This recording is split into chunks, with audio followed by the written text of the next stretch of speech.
Hari ini saya akan bagikan firman Tuhan yang tercatat di kitab Yohanes pasal yang pertama, ayat 35 sampai 39. Beginilah firman Tuhan. Pada keesokan harinya, Yohanes berdiri di situ pula dengan 2 orang muridnya. Dan ketika ia melihat Yesus lewat, ia berkata, "Lihatlah, anak domba Allah." Kedua murid itu mendengar apa yang dikatakannya itu, lalu mereka pergi mengikut Yesus. Tapi Yesus menoleh ke belakang, ia melihat bahwa mereka mengikut dia, lalu berkata kepada mereka, "Apakah yang kamu cari?" Kata mereka kepadanya, "Rabi," artinya guru, "di manakah engkau tinggal?" Ia berkata kepada mereka, "Marilah, dan kamu akan melihatnya." Mereka pun datang dan melihat di mana ia tinggal. Dan hari itu mereka tinggal bersama-sama dengan dia. Waktu itu kira-kira pukul 4. Mari kita gali firman Tuhan ini bersama-sama.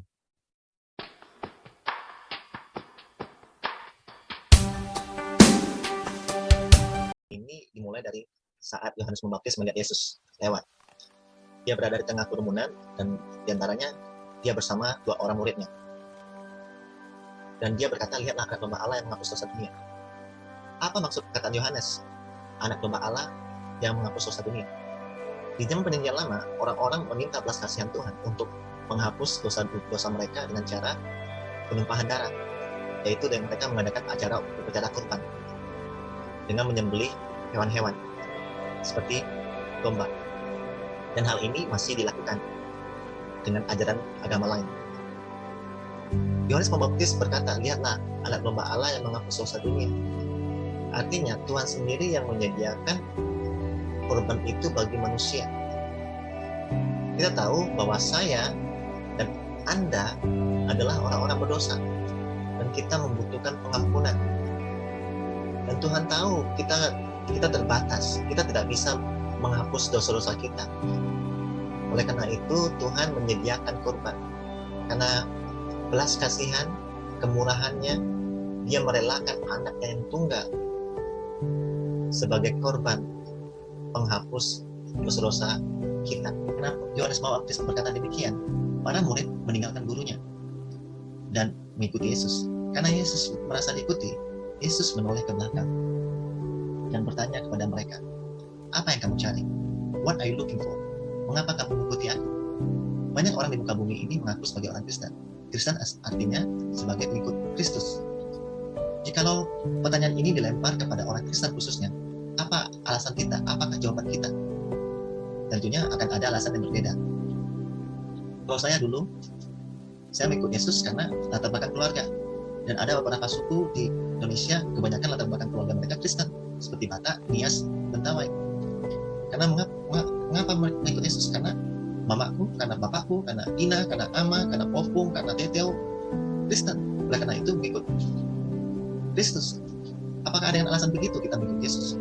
Atau karena alasan kita mengikut Yesus karena orang Kristen bisa makan B2, sakoko, menanam le, maknyos? Apakah ada yang alasan begitu kita mengikuti dia?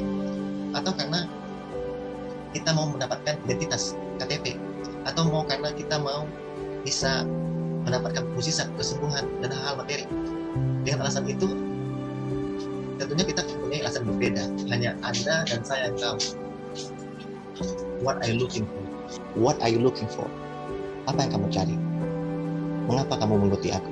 Marilah kita belajar seperti murid ini menjawab, di mana kamu tinggal?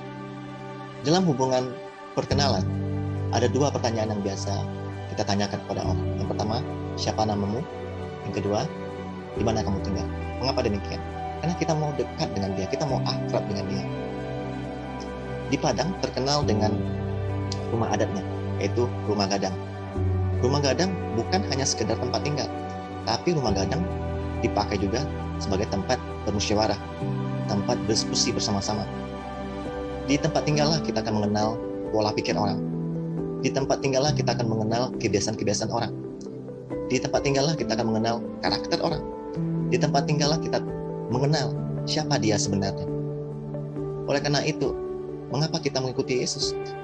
Bukan karena latar belakang keluarga kita, bukan karena apa kata orang, bukan karena hal-hal materi yang kita kejar dari dia, tapi karena kita sudah mengenal dia, kita sudah mengalami pengalaman-pengalaman akan dia. Oleh karena itu, saudara-saudara, tinggallah di dalam dia, dan biarkan juga hidupmu, supaya dia tinggal dalam dirimu. Karena dialah Tuhan, dialah jalan, dan dialah kebenaran, dan dialah kehidupan. mari mengenal Dia lebih dalam lagi. Amin. Tuhan Yesus memberkati.